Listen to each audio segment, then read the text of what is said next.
So this started, I guess, during shoot around on last Friday, before the Nuggets.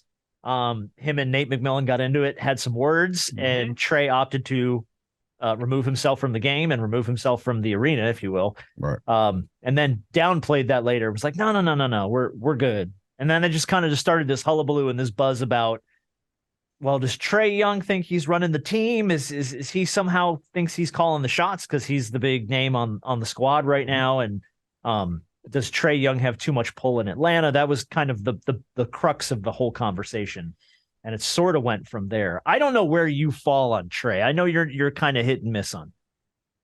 I'm a big Trae fan, but I'm for me, I don't think players have the right to say anything to coaches or management until they win something. I mean, in a championship, winning a playoff game, getting to the finals, getting all this. It's like, dude, you ain't done shit until you establish yourself.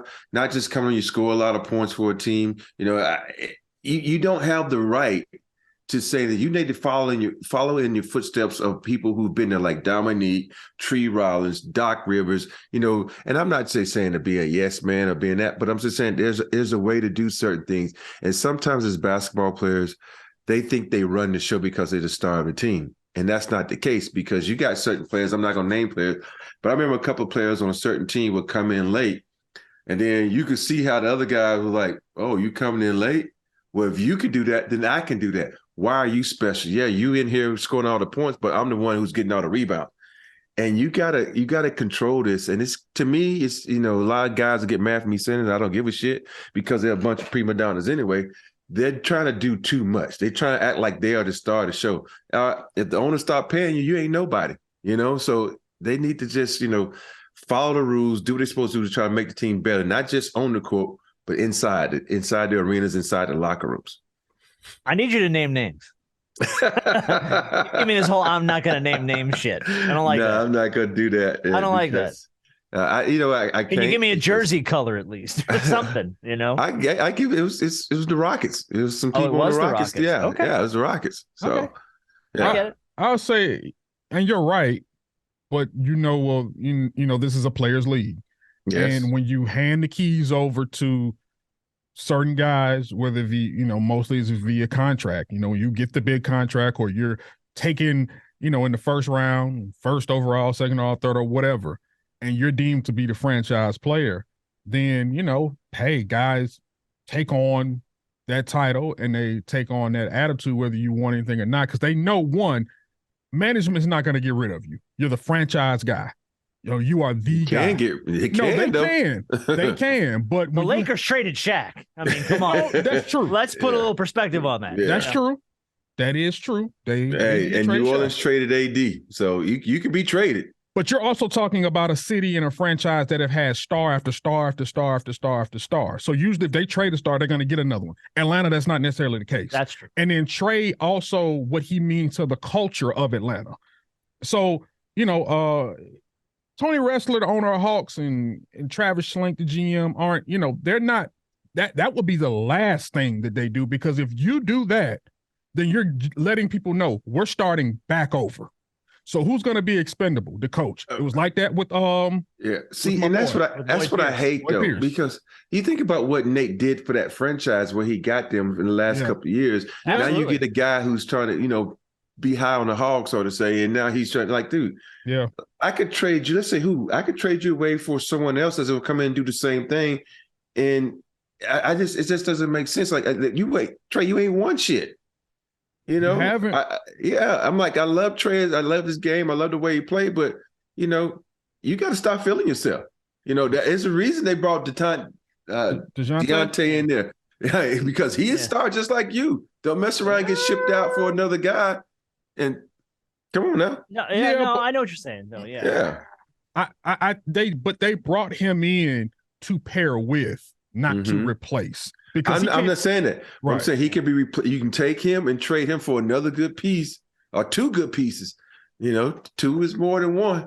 Yeah, but it's one of those things. It's not just a basketball. In this city, and what he means to this But city. It's first not of all, just, he ain't AI now. He ain't doing what AI He's did for not. the city. I think B's point So, is we don't have, and he said it at the start. We don't have a plethora of Hawks stars. You know what I mean? When's the? I mean, I think Dominique was the last guy this city got behind. That was like everyone had a 21. That was the deal. And since then, we've been, the Hawks have been through so much up and down and back and forth, and the Joe Johnson years and the Josh Smith years and all that crap. That you finally got a guy that embraces the city, that the city has kind of gotten behind. I got you. You know what I mean? The problem is how much of that goes to his head where he's like, well, they ain't moving me. Yeah. I won't practice today. I ain't practicing. What are you going to do? Trade me? See, and I won't even trade you. So you know what? I'm not trading you. When something like that happens, I'm just hitting you in the pocket. And you think you got so much money? Hey, if I keep hitting you in your pocket, next thing you know, you're like, well, damn, this adding up. You're right. But management, and obviously we're on the outside looking in. Mm-hmm. Never know all the details that's going on within the franchise. The front office could look at it like, this isn't as big as a deal as the media wants to make it out to be. Yeah. We've already fixed it. We've dealt with it. You all are getting the aftermath of it and think it's something current that's still going on. Meanwhile, Nate and Trae and upper management have probably already sat down, hashed this out. Whatever feelings Trae still may have about Nate, we probably already hashed that out. We fixed it, whatever that looks like, and we moved on. You know, it's funny though. If you look at, I know we always compare eras, we always compare players. It seems like these players in this era, they hold a damn grudge for the rest of their life. You know, in our era, we let it go and move on, unless you the Lakers and Celtics or something of that nature. But there's these guys now, if you say one thing bad about them or they feel like it's bad, they hate you for the rest of their life. So, we always talk about, eras, and it's basketball. It's emotional. It's people going to yell at you. People going to say things about you. Let it go and move on. But these guys, they hold that shit near and dear to their hearts, man. They got to let it go. Can I tell you where that comes from, I think? Where? Social media. I was just about to say that. I think a lot of, because in your day, if you felt like you were being mistreated, it had to be somebody that you were close with that was in your ear going, yeah, man, they're not doing you right, man. You got to get out of there. Or you read it in a paper. Right. Yeah. And it was a small group. Nowadays, if you feel like you're being mistreated and you say as much, you got 100,000 people on Twitter and Instagram going, you're right. You should get your ass out. They need to have more respect for you. And then all of a sudden they just build it up and build it up. You know what I mean? Hey, I was in trade talks from 96 to the end of my damn career. 2007. Let me just say that. I give two shits if you trade me. You know why? Because I'm enjoying the life. I'm playing basketball and I'm still getting paid. But now these guys, they get so upset about the trade talks, about I had guys in the news talk bad about me. I didn't fucking care, man, because deep down, I know who I am. Mm-hmm. My family knows who I am. And my teammates. Now, if it's one of my teammates was saying something, he and I would have a conversation about it. But I don't worry about what the media says. You don't worry about what the fans say. I know it's on a different spectrum, a bigger level now. But, dude, know who you are as a player. Know who you are and know who your true inner circle is, because if it ain't someone in your inner circle, you could give two shits about it. No, I agree with you, and definitely agree with you in principle, and because that's how I feel at times, even with me growing up in the midst, but even growing up in the middle of, me being a millennial and growing up in the middle of this thing and at the height of it, I agree with you still, but I also think it's when you're so tied to social media. Even when some people try not to be tied to social media, not only do you have the people who are close to you in your ear, you're on Twitter, you're on Instagram, you're hearing this from this person, you got so many different people in your ear, and you're hearing so many different noises for so many different areas that as a human being, regardless if you make $30 million a year, you're still a human being who hears this type of stuff. And it's like, dang. So then when I see the person who done tweeted it or see this person who said it, now I got to address it. What were you saying about me? I saw the tweet. Yeah. I read that. And then it was almost like when we were talking about Sharif, and everybody was like, oh, Rob said this about Sharif. I'm like, dude, I didn't say that shit. I get what you're saying now, because the clickbait and they shortening stuff and manipulating the word to fit their narrative. So I got you. Because let me tell you, I don't get out of your mentions. Right. Get out of your mentions. Zach Klein, who's a reporter and anchor here at WSB Channel 2, well-respected reporter and anchor. Good dude. Right, covers the Hawks as well for WSB. You know, he's the one that conducted that. I don't know if you saw the interview. It was an after practice interview talking about the whole situation between him and Nate. And Trae was like, "Yo, dude, you an outsider looking in." He said, "You coming at me like I did something personal to you. Like it's none of y'all business about what happened." Basically, what Trae says, none of your business. You're the outside looking in, and you don't understand because you're not in here.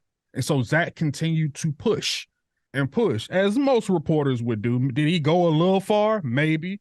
But you could tell Trae was getting real aggravated with the continuous questions about what went on. Because Trae's not divulging anything. He says, look, I hate that this got out, and it shouldn't have got out. But the fact that it's out now, it's the time that we live in. I don't want to hear no more about Everything this. gets out. Right. Draymond Green punched Jordan Poole in the face. That shit was on social media in 5 minutes. Right. 5 minutes. Yeah. Right. As a player, Mm-hmm. how would you handle this if this was one of your teammates behind the scenes? I don't. You know, this Or is, do you stay out of it entirely? That's what I was about to say. I'm a little weird. I'm like, fuck, it ain't about me. Go ahead. Hey, it ain't about me. Hey, I'm not dealing with it. You know, and it also depends on the type of relationship you have with Trae. And if you know, because let's say if I'm sitting around, it was me and Kobe or Shaq or someone. You would just sit back and you probably just, everything good, you cool, and sometimes that's all you need to say. And if the guy wants to, expand on that and he feels like he has your, confidence, he might talk to you. But for the most part, you just, a lot of guys back in my day would just give him a nod or just say something simple like that, right, and move on. Yeah. If like when I was in Phoenix and the shit blew up with Danny Ainge, Sam Cassell's like, you all right? I said, no, man, I don't like that motherfucker, man. We had the conversation about it, and then me and Mark Bryan had the conversation about it, because those were the guys that came over from Houston. Those were the guys who I trusted and had my confidence, Chucky Brown. But you think I was going to sit there, God rest his soul, I love Wayman. I love Wayman to death, but I wasn't going to have that conversation with Wayman. I wasn't going to have that conversation with Hot Rod because those guys, I only been knowing for like 3 or 4 months. And so it was just, you don't have that conversation with people you don't have that trust in.